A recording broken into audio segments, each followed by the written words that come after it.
Buenas noches, pues el día de hoy hemos llegado al final de nuestro curso.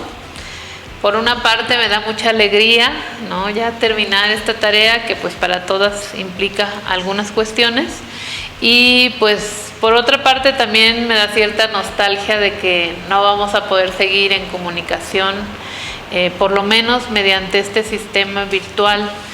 Yo comentaba con las personas, los organizadores del Partido Verde, que para mí ha sido un reto el estar con ustedes vía videos, y yo creo que para ustedes igual, ¿no?, porque las clases en líneas son complicadas, no como las clases presenciales. Ojalá un día tengamos oportunidad de estar en un espacio y de reunirnos y escucharlas y enriquecerme de todas sus opiniones, que estoy segura que habrá muchísimas muy importantes y muy valiosas. Pero bueno, pues vamos a darle prisa porque el tema es súper interesante y muy bueno para la reflexión de cada una de nosotras. Y bueno, pues yo soy Celia García Valdivieso, soy maestra en políticas públicas. He trabajado o trabajo en un despacho jurídico, soy abogada postulante, sé llevar asuntos, ¿sí? Siempre integro la perspectiva de género y la perspectiva de derechos humanos, y pues también he colaborado como investigadora académica y como funcionaria pública, y esto pues me ha dado un panorama en general del tema que el día de hoy vamos a tratar, que es el tema de la violencia contra las mujeres. Y bueno, pues yo desde hace varias sesiones he estado insistiendo en que ustedes puedan consultar este texto. Este texto es el resultado de una investigación que hicimos en el Colegio de San Luis, y que es un diagnóstico de la situación de violencia que se vive en San Luis Potosí en 20 municipios del estado. Yo creo que para cualquiera de ustedes que vaya a estar en un ayuntamiento, en una secretaría o en el propio partido, será muy importante conocer estos resultados. Son resultados que están libres y en línea. La dirección es https://diagonal/diagonal.colsan.edu.mx/. Y les recomiendo muchísimo que se acerquen a este texto. Muchas de las reflexiones que yo les he brindado surgen de la información que está en este texto, y la primera parte del día de hoy también está basada en este texto tan interesante, en el que pude compartir este trabajo de investigación con la doctora Oresta López, quien fue la coordinadora de este trabajo, con la maestra Urenda Navarro, la doctora Mariana Juárez, Jessica Rangel, Jennifer Eckerly, Adriana Zavala y Gabriela Eraña. Y de manera muy especial yo trabajé la línea de investigación del acceso a la justicia con la doctora Paloma Blanco, y me parece importante nombrarlas y visibilizarlas porque entre mujeres siempre es importante que nos reconozcamos unas con otras, ¿verdad? Bueno, sin más choro, entramos al tema. El día de hoy hablamos de la violencia contra las mujeres, y me voy a referir a quiénes son las mujeres del Estado. En cuanto a las mujeres del Estado que participaron en esta encuesta, pues tienen características específicas, por lo cual la violencia les ataca de manera distinta. Entonces es importante que sepamos que la violencia se da en varios ámbitos que la ley ha reconocido. Un ámbito es el ámbito escolar, otro el ámbito laboral, el comunitario, ¿sí?, la calle, y el espacio de la pareja. Esos son los espacios en donde la violencia se genera. Los tipos de violencia es la violencia física, emocional y psicológica, sexual, económica, patrimonial y obstétrica. En este estudio hay otras clasificaciones. La violencia por municipios debe responder a un análisis obviamente diferenciado. Las políticas públicas no pueden seguir planteándose desde el escritorio con ideas preconcebidas, ya que eso genera daños terribles que pueden llevar a las mujeres hasta la muerte. Para ilustrar lo mencionado, les voy a dar algunos datos de violencia en los 20 municipios de San Luis Potosí. Y uno de esos datos tiene que ver con que en los municipios en donde hay mayor población indígena, existen mayores casos de violencia obstetra, ¿sí? De las mujeres embarazadas o que están en un parto. Las más agredidas son las mujeres indígenas. Hay una situación urgente en atender en cuanto a la violencia sexual en Matehuala.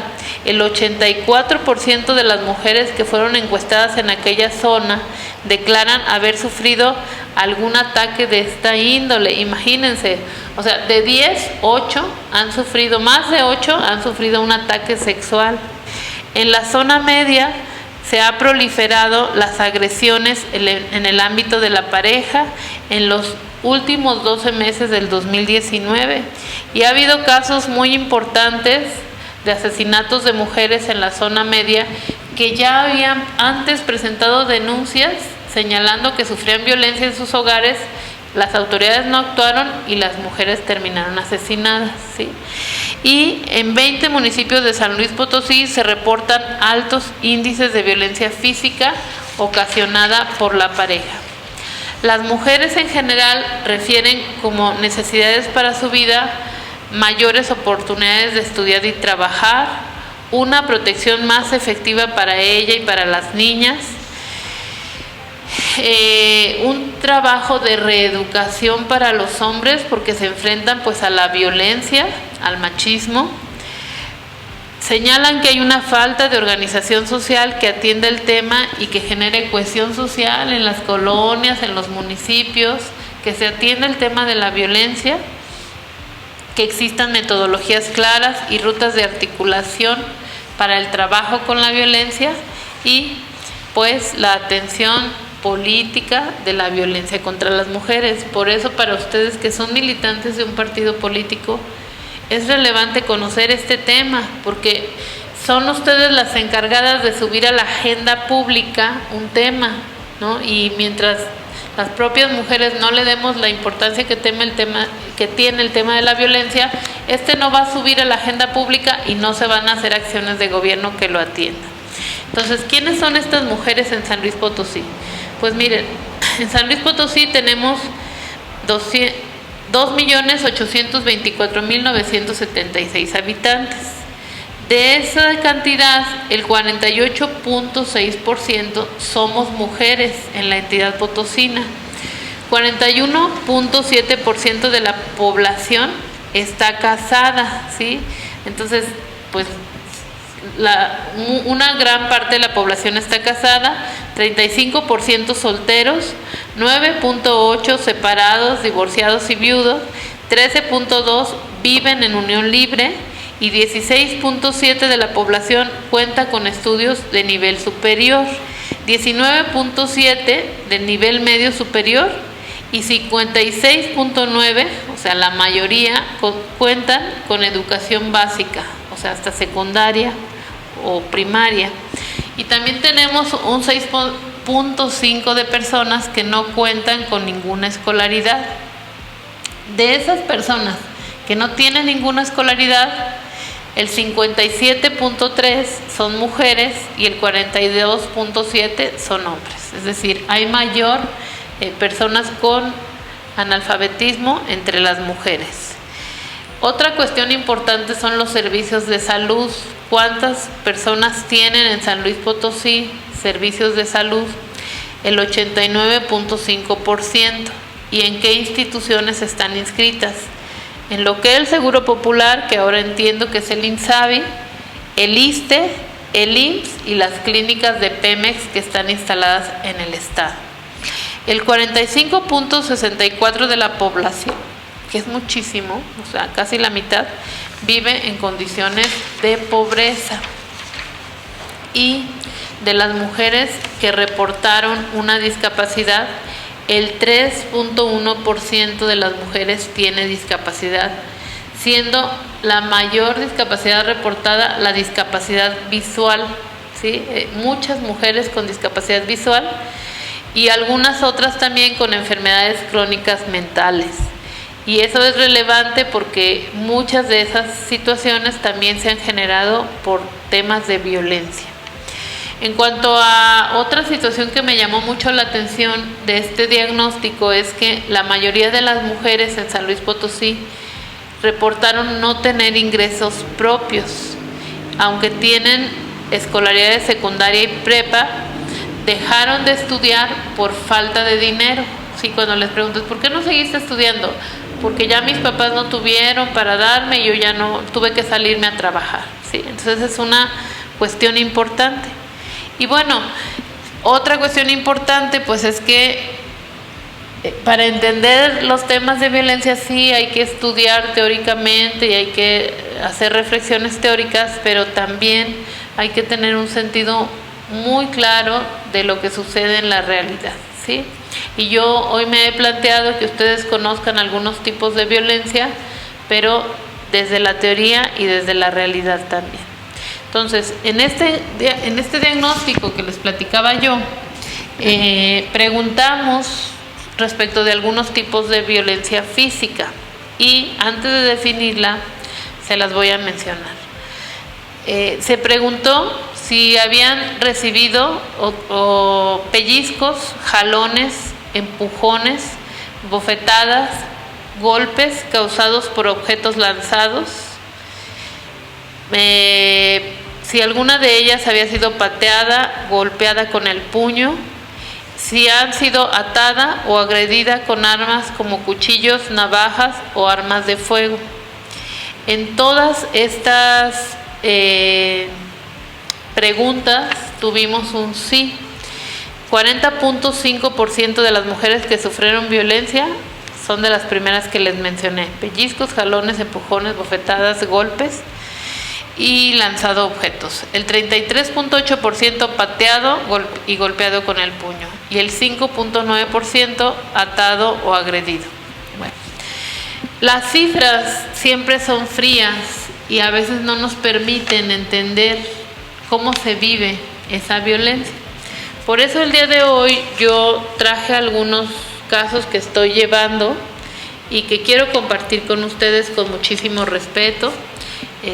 Son cuestiones complejas, pero que se repiten en muchos hogares, o sea, no nos podemos admirar tanto porque en realidad todas conocemos estas situaciones. Y voy a empezar a compartirles este caso. Miren, durante un año viví en unión libre con tal persona, en la cual procreamos un hijo, quien cuenta con 4 años de edad.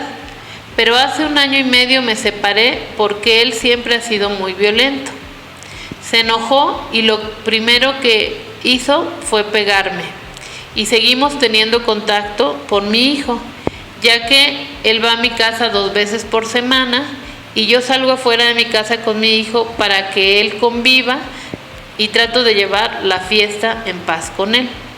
Pero en cualquier rato que él se molesta por cualquier cosa, me empieza a gritar y a ofender, diciendo que no valgo madre, que como mamá no sirvo y que no soy un ejemplo para mi hijo. Y para no seguir escuchándolo, yo mejor me meto a la casa y él se va. Y el día de hoy, el día que sucedieron estos hechos, llegué a casa ya que había ido a ver a mi hijo y se lo había llevado un día anterior y le marqué por teléfono a su celular y le dije: ya estoy afuera. Me abrió la puerta y yo entré a su casa, que es un solo cuarto, y saludé a mi hijo y le pregunté a mi expareja que si lo había abrigado bien porque estaba haciendo frío y me dijo que sí, y me puse a cenar y después mi hijo me dijo que ya tenía sueño. Puse mi teléfono en una repisita y me fui a acostar con mi hijo, pero a las 5 de la mañana esta persona me despertó y me dijo que desbloqueara mi teléfono, que necesitaba verlo. Yo le pregunté que por qué, que si todo estaba bien, y me dijo que sí, que no quería enojarse, que solamente desbloqueara el teléfono. Y le desbloqueé el teléfono y él revisó mi celular y me dijo que no valía madre, que era una puta, una zorra, que no servía como madre, que si no quería que me rompiera mi teléfono, me saliera a la calle y me fuera a mi casa. Y le pedí que no, que esa hora no había camiones y que la zona estaba muy fea, estaba oscuro. Y me dijo que cuando empezara a aclararse me fuera. Y le dije que sí, que esperara que fuera más tarde para poderme ir con mi hijo.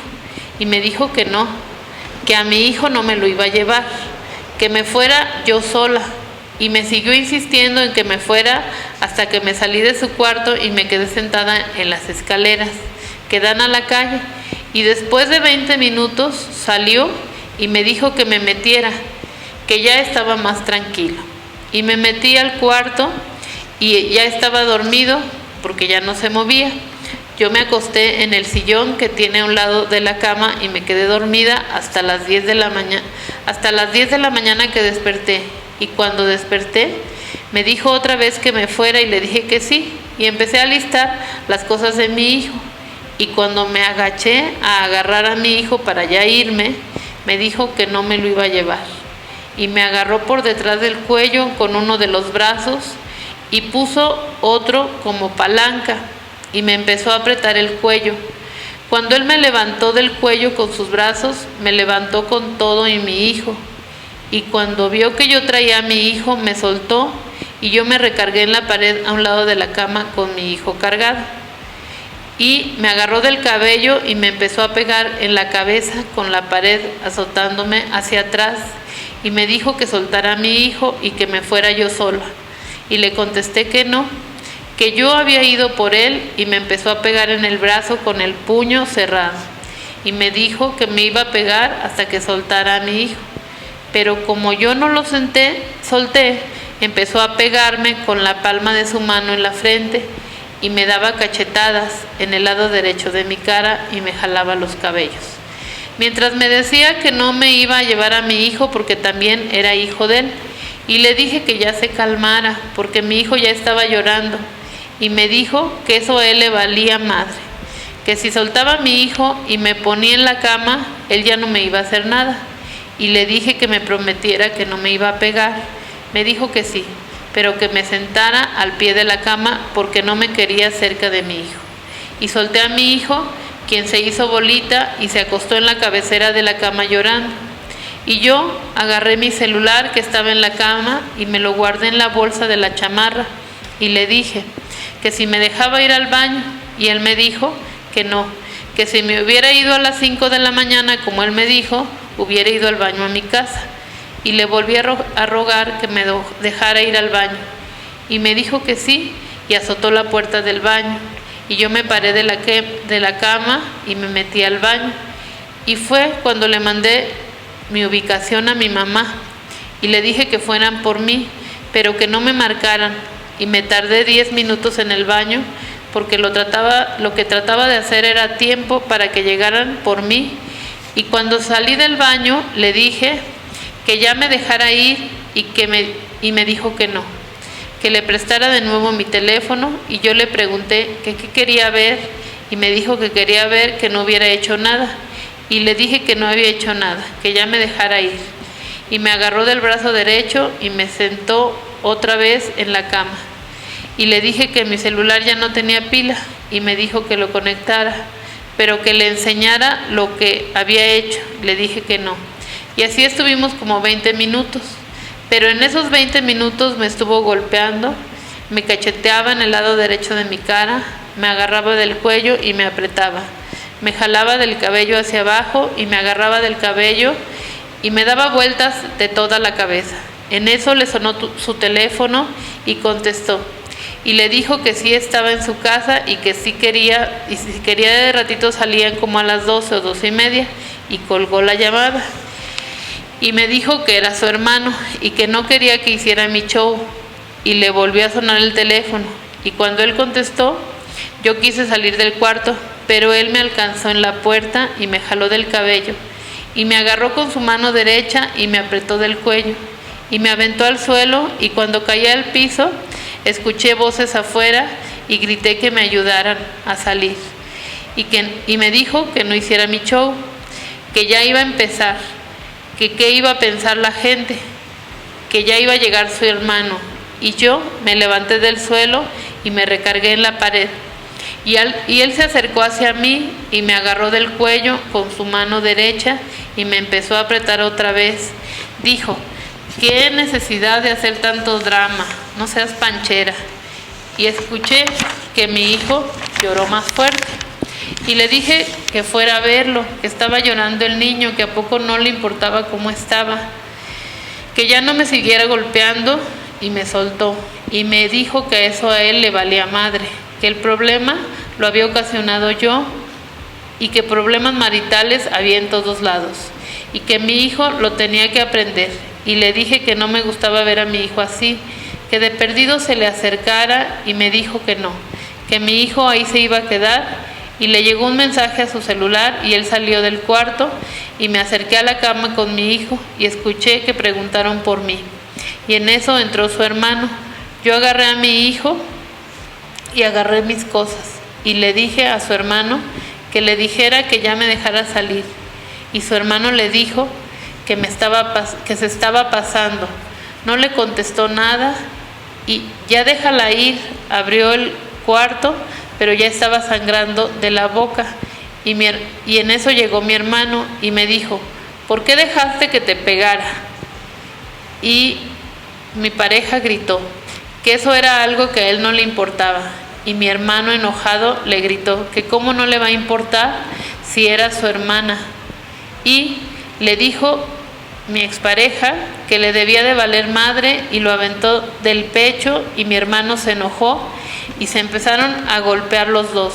En eso subió mi papá y le dijo a mi hermano que ya lo dejara, que no se metiera en problemas. Y nos bajamos a la calle y empezó a gritar mi expareja que había sido un accidente, que las cosas no eran como ellos pensaran, y nos fuimos de la casa. Y fue lo que pasó ese día y todo lo que tengo que decir. Fue un poco larga la lectura, pero me parece que es muy importante que las cifras que escuchamos y que pues nos parecen relevantes, encarnarlas en lo que sucede en la vida real, ¿sí? Todo esto que tengo aquí y muchas que tengo allá más abajo son denuncias de hechos de violencia de mujeres que se parecen, pero tienen sus particularidades cada asunto a este que les acabo de narrar. Cuando yo les hablo de la encuesta y les hablo de pellizcos, patadas, jalones de cabellos, después que les hablo de insultos, de miedo, ¿no?, de encerrar a una persona, yo no estoy hablando de una manera hipotética, ¿no? O sea, yo estoy hablando de algo que sucede día a día en nuestro estado y que es una realidad que vivimos cercana, muy, muy cercana. Todas ustedes tenemos familiares, vecinos, amigos que han pasado por situaciones como esta que ahorita les leí. Y por lo tanto, el tema de la violencia es un tema delicadísimo porque es una pandemia, ¿no? Como ahora tenemos muy claro el concepto de pandemia que tenemos cercana y hay que actuar contra ella, porque ahorita las instituciones han actuado contra el COVID, ¿no? De bien o mal, o sea, yo no me quiero meter en esa situación de crítica, ¿no? Pero sí quiero decir, han actuado, han tomado decisiones, ¿sí? La Organización Mundial de la Salud ha dicho que la violencia contra las mujeres es una afectación a la salud, ¿sí? Y entonces tendríamos que estar como Estado pues, alertas, combatiendo lo que está sucediendo, ya que se repite en un hogar sí y en el otro también, ¿sí? Este es un caso delicado, por supuesto, pero hay muchos más delicados y hay otros que no son a lo mejor tan llamativos, pero que consisten en estar violentando continuamente a una mujer. Entonces, me parece muy importante señalar que la violencia contra las mujeres sí es un asunto particular y privado que se da muchas veces en los hogares, pero también es un asunto de Estado. Y el día de hoy yo he querido darle ese enfoque a este tema, porque me parece que esa es la parte relevante que puede detener en realidad el tema de la violencia.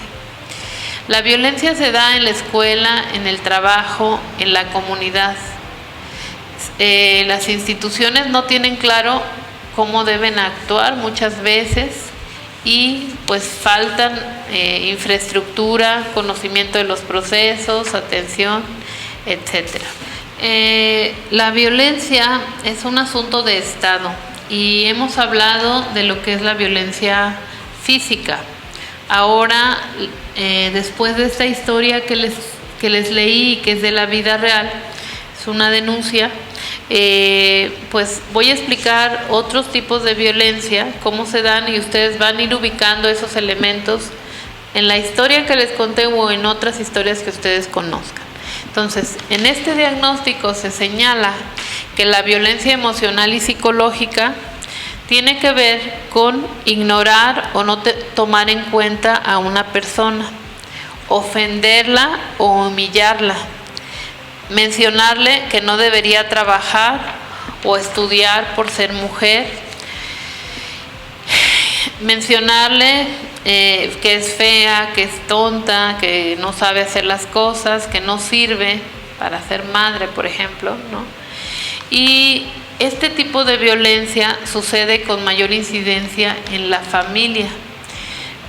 Según las mujeres encuestadas, este tipo de violencia la han vivido desde los 6 años hasta los 52 años, siendo las edades más fuertes en que se violenta a las mujeres psicológicamente de los 6 a los 22 años.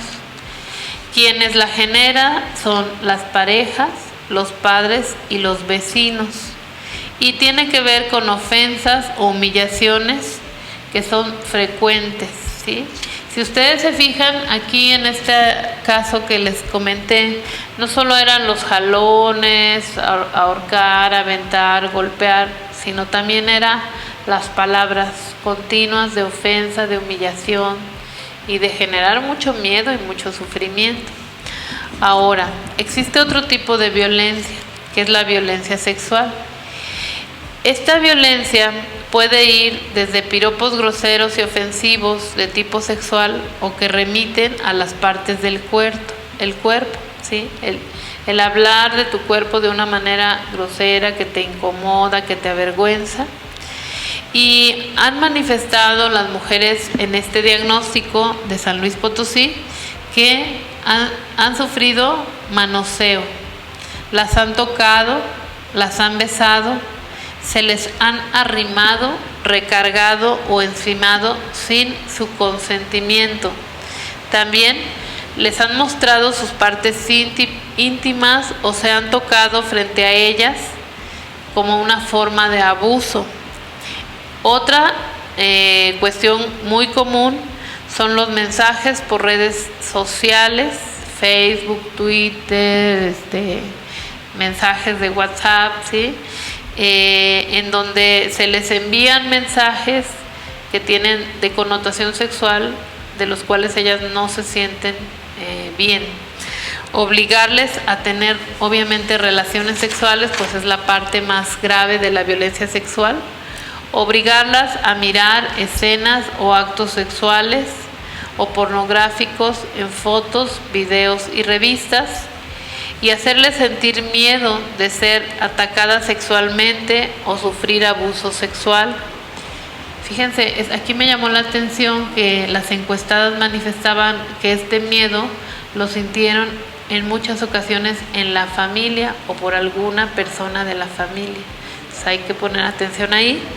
Y también esto implica insinuarle a una persona tener relaciones sexuales a cambio de beneficios en el trabajo, y la mayor ocurrencia de estos eventos es en el espacio público, en el transporte, en la calle, en la casa, en el trabajo y en la escuela. Y bueno, ustedes pensarán, sí será cierto, sí es cierto que a las mujeres, yo creo que cualquiera de ustedes pues se ha dado cuenta que te dan una nalgada o te dicen un piropo, y uno a veces lo minimiza y dice, bueno, ya pasó, no pasa nada, ¿no? Pero esto lleva a otras situaciones de permisividad que son bastante graves y que tienen que ver con la violencia sexual que está normalizada, que se ejerza contra las mujeres. Y ahora les voy a compartir un caso que tiene que ver con este tipo de violencia y a ver cuáles otras violencias de las que estamos hablando ustedes ubican ahí. Entonces, aproximadamente a finales del mes de enero de este año, cuando se ausenta mi jefe por estar incapacitado por COVID, nombran a otra persona que se queda en su lugar. Y yo trabajaba en horarios de día y de noche, y entre 9:30 y 10 de la noche pasé a la oficina de esta persona que me citó, y en ese momento hacía funciones de mi jefe. Él cuando entré a ese espacio de su oficina, él me dijo pues que como estaba, que me veía muy bien y que yo podía tener lo que quisiera si yo tenía relaciones sexuales con él. Empezamos a hablar de asuntos de trabajo y esta persona, con la misma silla de rueditas en la que estaba sentado, se me acercó. Y mientras yo le estaba hablando del tema de trabajo, él hacía movimientos extraños y me daba a entender que me estaba dando por mi lado, pero estaba rozando su mano con mi espalda. Y enseguida intentó con su mano jalarme hacia él para quererme besar, y yo me quité de inmediato. Y lo pude lograr porque como las sillas son de ruedas, lo aventé impulsándome con mi mano y pude lograr separarme, haciéndome hacia atrás. Me quedé en shock unos segundos por lo que había pasado. Él me manifestó, licenciada, tú puedes tener tu base o puedes tener cualquier otro beneficio que necesites en tu trabajo si te portas bien conmigo y con mi amigo. Y con su mano se tocó su pene por encima de su ropa, refiriéndose que su pene era su amigo. Cuando él se tocó su pene, yo me paré y me dirigí a la puerta de la entrada de la oficina y ni siquiera le dije nada y me salí. Me fui a mi oficina y cerré lo más pronto posible. Me sentía muy mal, estaba nerviosa, toda en shock, de que no me la creía. Y como mi coche está en el estacionamiento, me fui por mi coche y me dirigí a la casa de una amiga que es psicóloga para explicarle lo que me había sucedido. Días después me volvió a llamar mi jefe y yo lo sentía muy molesto conmigo, pero aún así me senté como a 2 sillas de donde él se encontraba y me dijo, ya siéntate.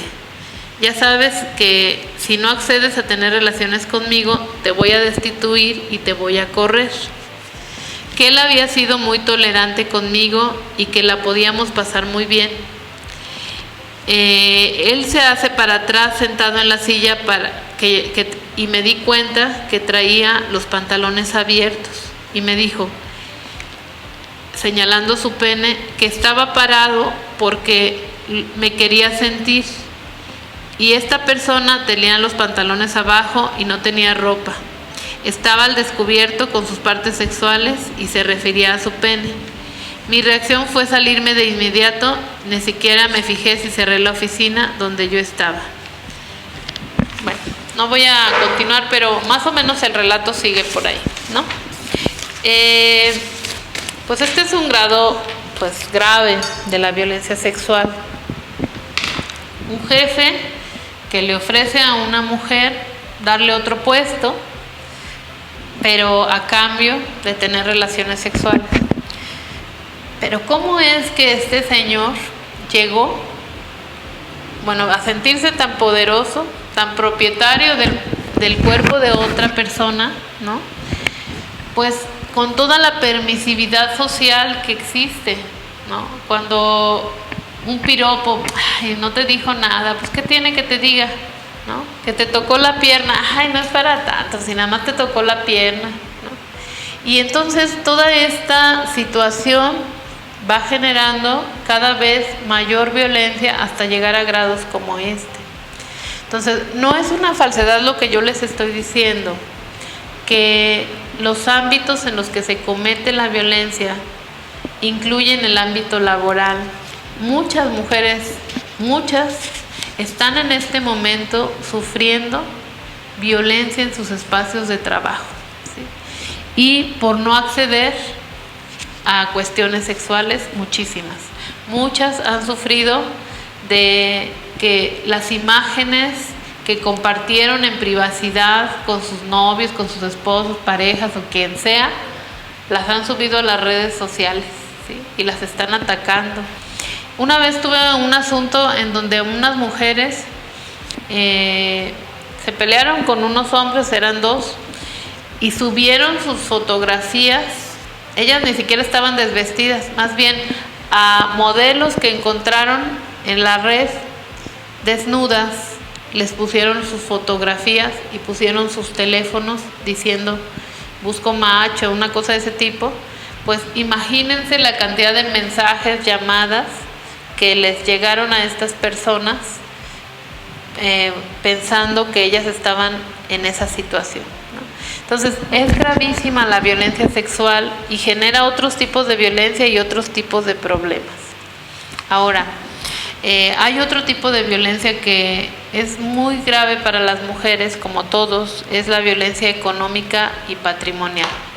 ¿A qué me refiero? Bueno, me refiero a cuando a una mujer le pagan menos que a un hombre por el mismo trabajo, cuando se le discrimina en un trabajo por ser mujer, cuando se le impide estudiar y trabajar en alguna cosa en específico y te dicen, no, tú no, porque tú eres mujer, ¿sí?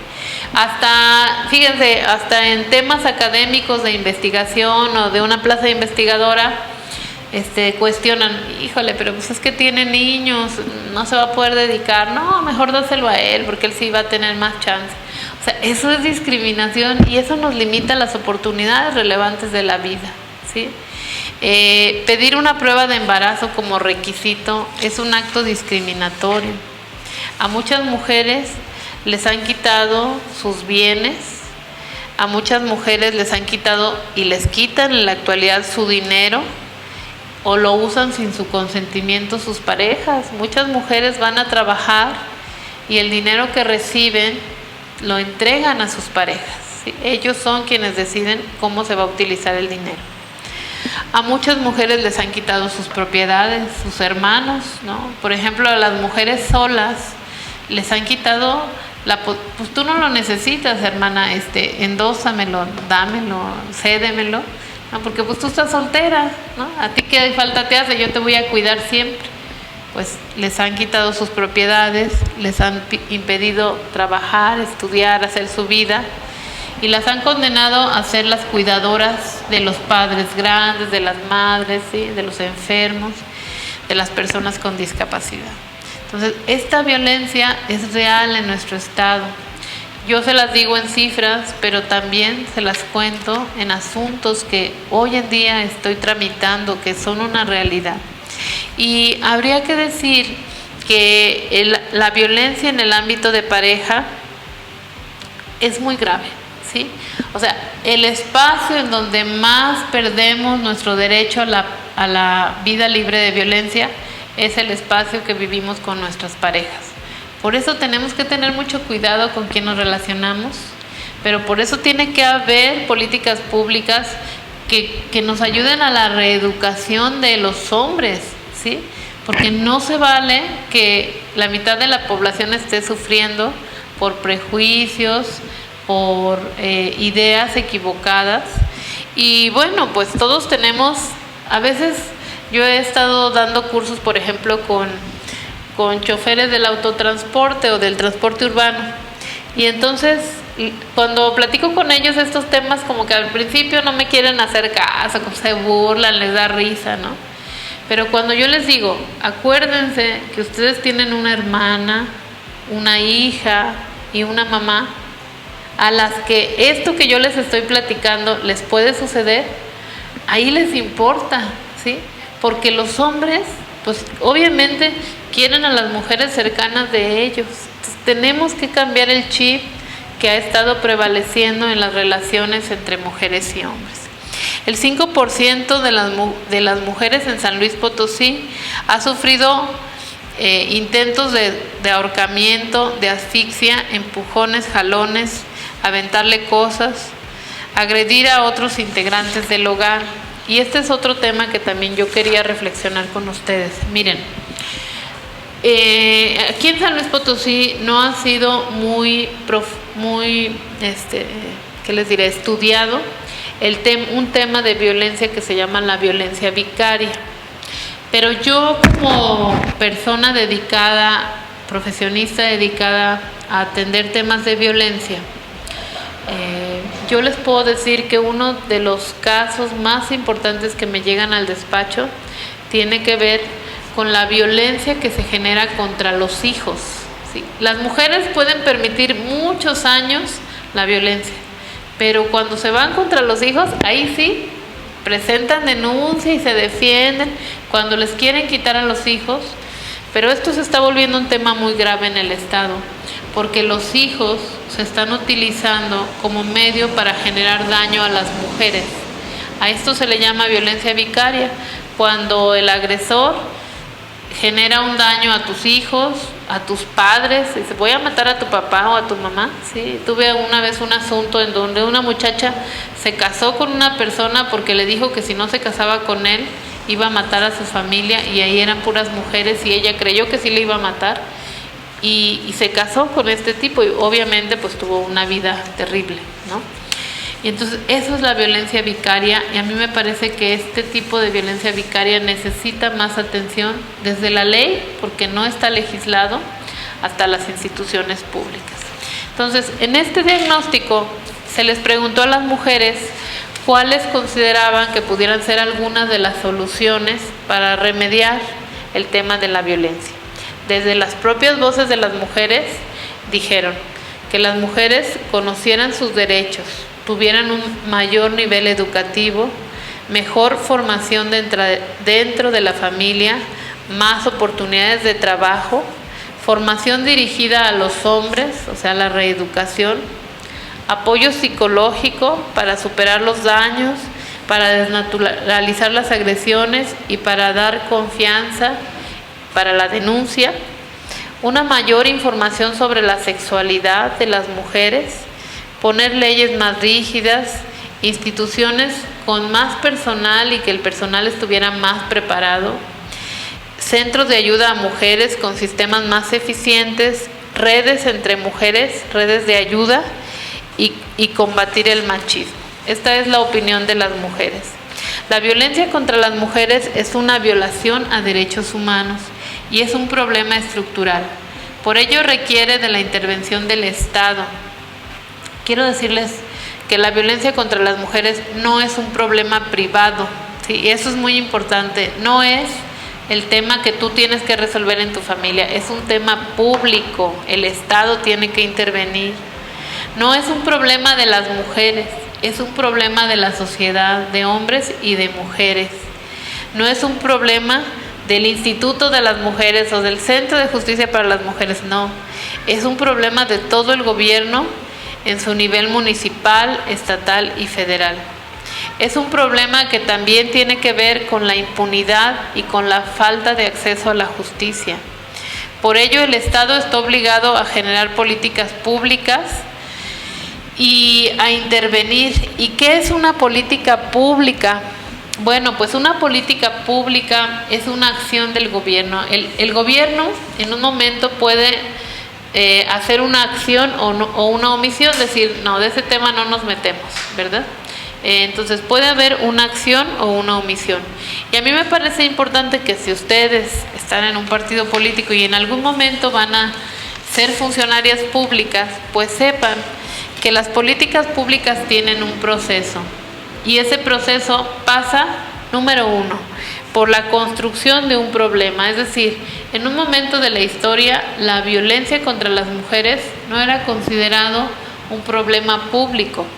Decían, no, pues le pegó a su mujer, pues que se arreglen ellos, uno no hay que decir nada, porque es algo privado de su familia, ¿verdad? Como ahorita lo es, ¿qué le das de comer a tus hijos? Pues es algo privado.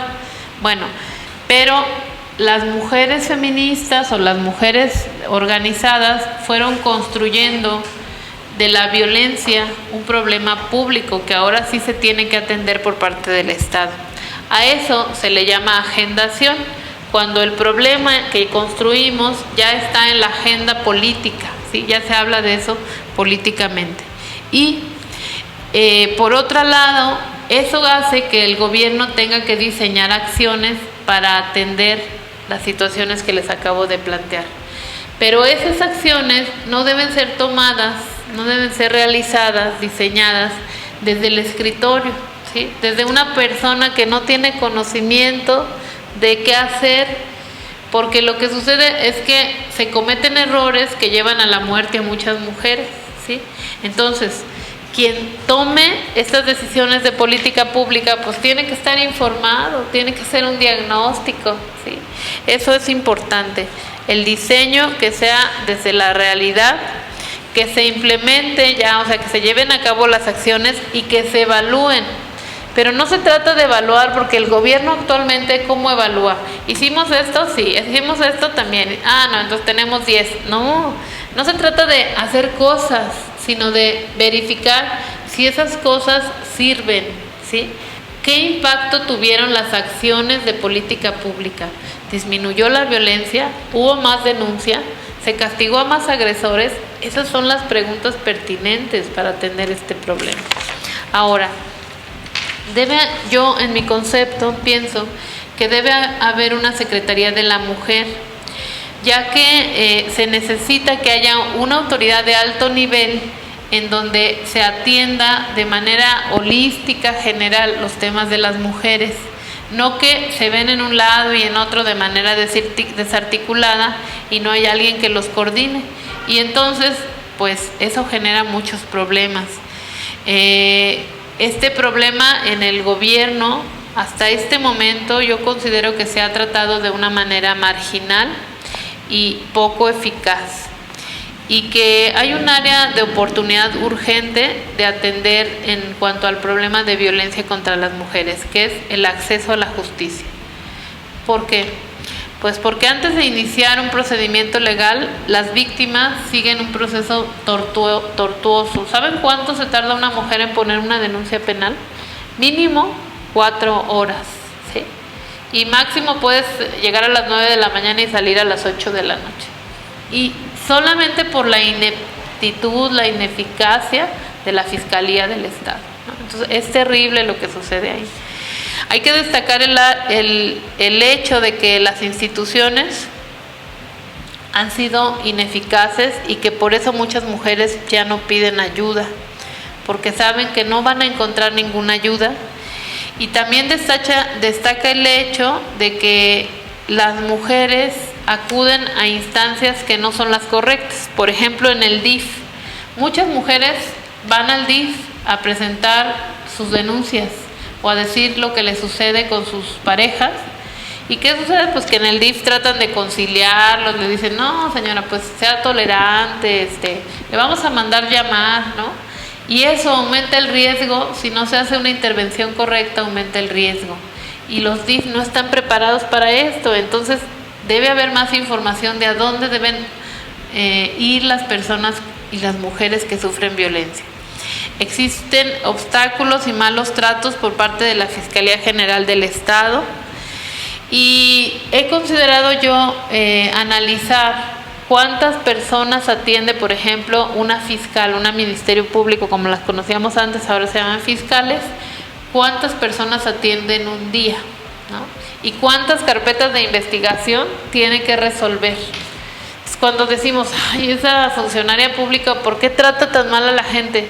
Pues está harta, está cansada, no tiene elementos, se le junta el trabajo y el trabajo y el trabajo, y igual le pasa a las asesoras jurídicas y a los defensores públicos, ¿no? Y es terrible. ¿Y qué sucede? Pues que no se le inyecta el suficiente dinero para contratar el personal correcto, la cantidad de personal que se requiere para el volumen de denuncias que hay, que la violencia es grandísima.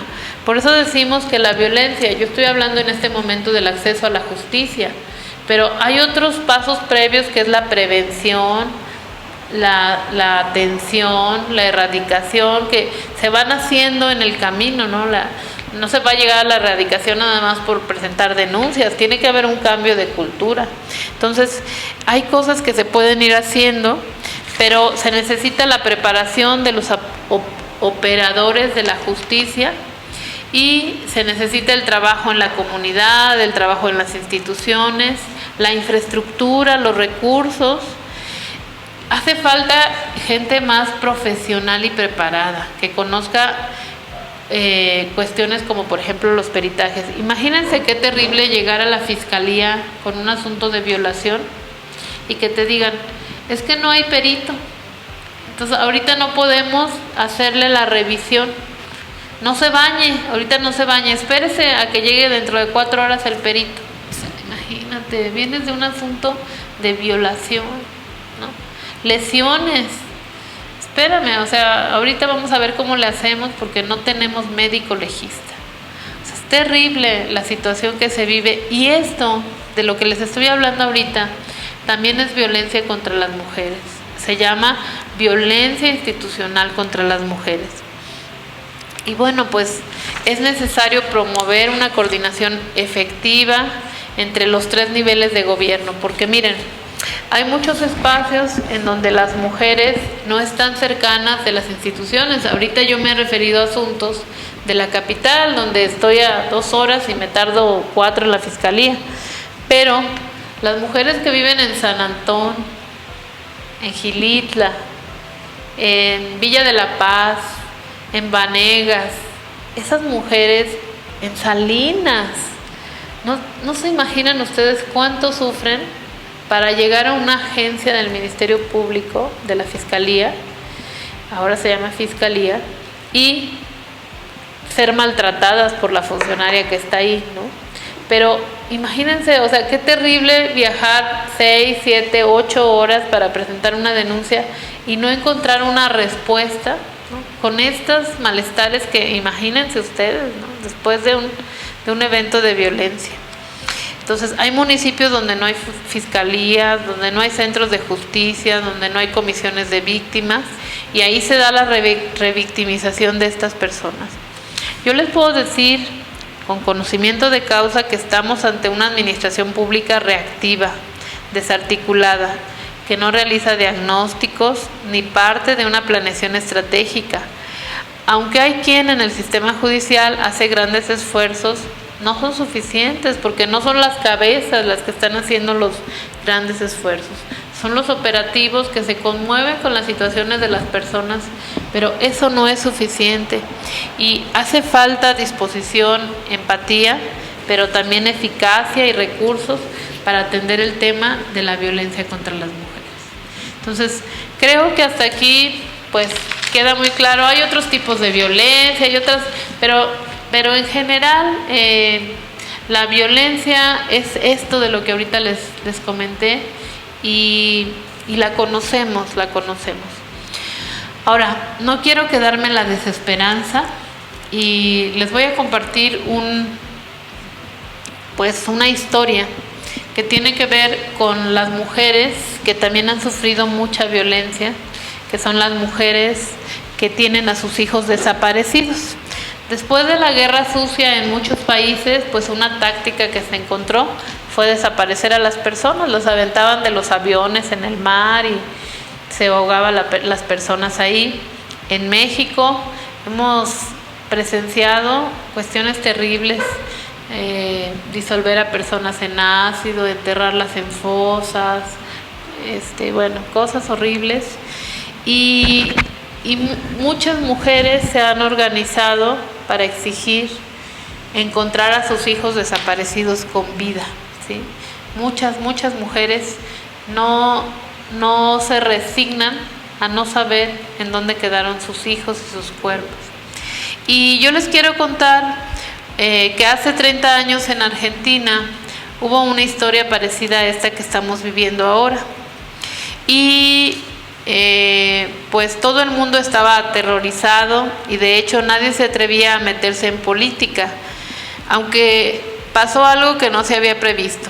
Las mujeres se empecinaron en que querían a toda costa noticias de sus hijos desaparecidos. En los despachos oficiales les decían: no lo sabemos, vuelvan mañana. Al día siguiente se repetía idéntica la situación.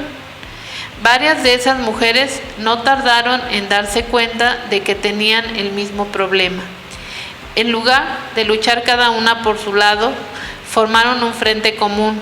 Se les ocurrió la idea de reunirse en una de las principales plazas de Buenos Aires, la Plaza de Mayo, para decir a todo el mundo que querían saber a cualquier precio dónde se encontraban sus hijos. Si ustedes se acuerdan, aquí hay una frase: vivos se los llevaron y vivos los queremos. Pero su valentía, su fuerza, era más grande que el miedo que le tenían al general Videla, que era el dictador. Y todas las semanas las locas regresaban al mismo lugar. Intervino la policía: señoras, esto es una reunión ilegal, circulen o de lo contrario tendremos que detenerlas. Muy bien, dijeron ellas, y circularon alrededor de esa plaza y se pusieron en fila, de dos en dos, para dar vuelta a la plaza.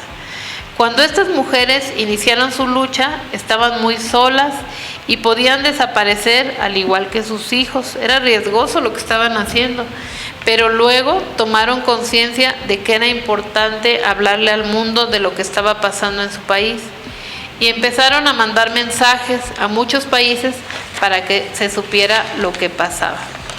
Estas mujeres fueron conocidas como las locas de la Plaza de Mayo y después obligaron al gobierno a poner atención en su demanda, que era encontrar a sus hijos. Se reaperturaron los expedientes que ya se habían dado por finalizados, ¿sí?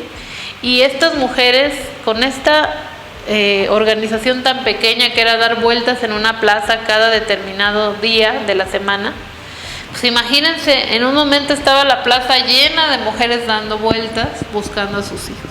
Entonces, ¿qué les quiero decir con esto? Que las mujeres históricamente enfrentamos diversas formas de violencia, pero somos fuertes y somos capaces, no solamente porque hemos sobrevivido al maltrato, sino porque seguimos guardando un espacio para la esperanza un espacio para la esperanza y para el cuidado de las personas a las que amamos, nuestras hijas, nuestras hermanas, nuestras primas, nuestras madres.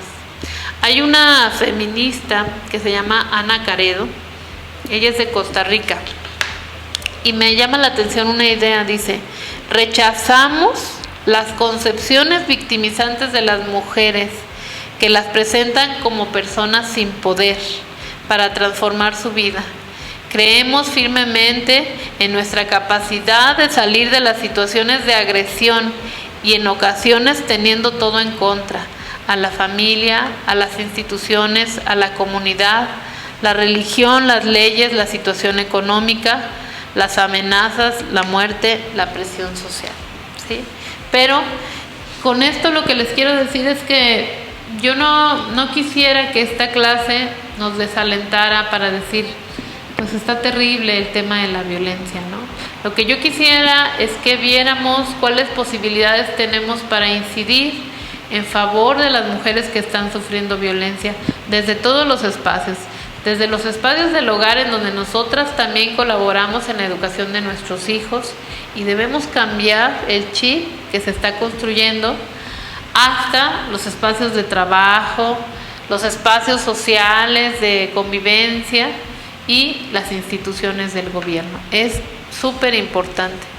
Y me parece también muy importante decir que la violencia es todo acto basado en la pertenencia al sexo femenino que tenga o pueda tener como resultado un daño o un sufrimiento físico, sexual, psicológico para la mujer, inclusive las amenazas de esos actos, la coacción o privación arbitraria de la libertad, tanto si se produce en la vida privada como en la vida pública, y que el conocimiento de nuestros derechos dará lugar a la defensa de los mismos desde otros espacios. Así se llegó a la Convención de Belém do Pará, con la presión de muchas mujeres y con casos fundamentales. Les voy a recomendar, porque no tengo tiempo, pero les voy a recomendar que lean el caso de Maria da Penha contra Brasil.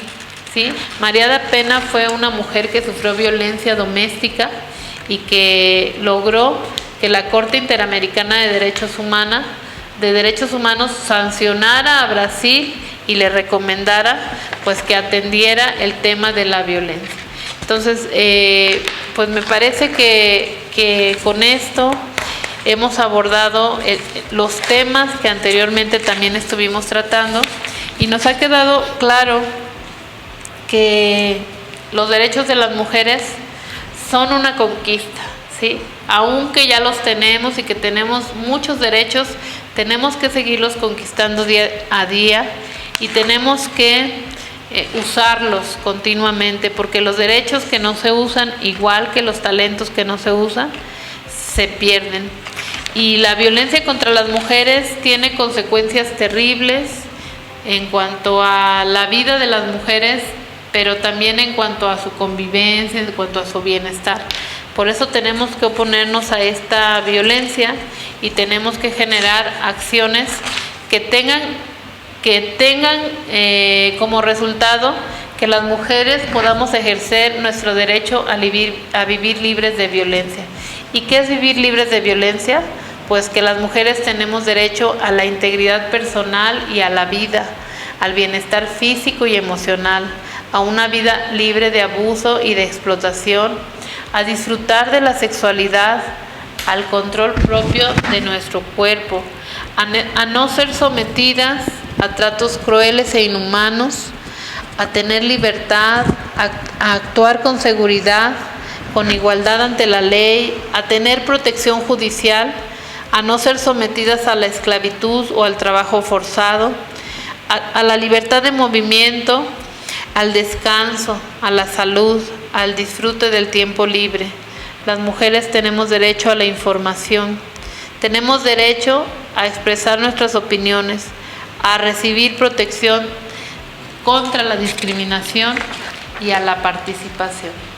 Y con esto yo diría que cada una de estas cuestiones que les mencioné, pues hay que lucharlas, hay que ganarlas, hay que hacer que se nos respete. Simone de Beauvoir dijo: el camino está listo, solo falta quien se atreva a recorrerlo. Yo les invito a ustedes a que se atrevan a recorrerlo y a que nos atrevamos juntas a crear sociedades más justas, más equitativas, más igualitarias, más amorosas, ¿sí? Porque solamente así vamos a poder estar plenas en el ejercicio de nuestros derechos. Muchas gracias por la oportunidad de dirigirme a ustedes, y pues estoy a sus órdenes. Por ahí pueden buscarme en mi correo, en mi Facebook, y estaremos en comunicación. Muchas gracias.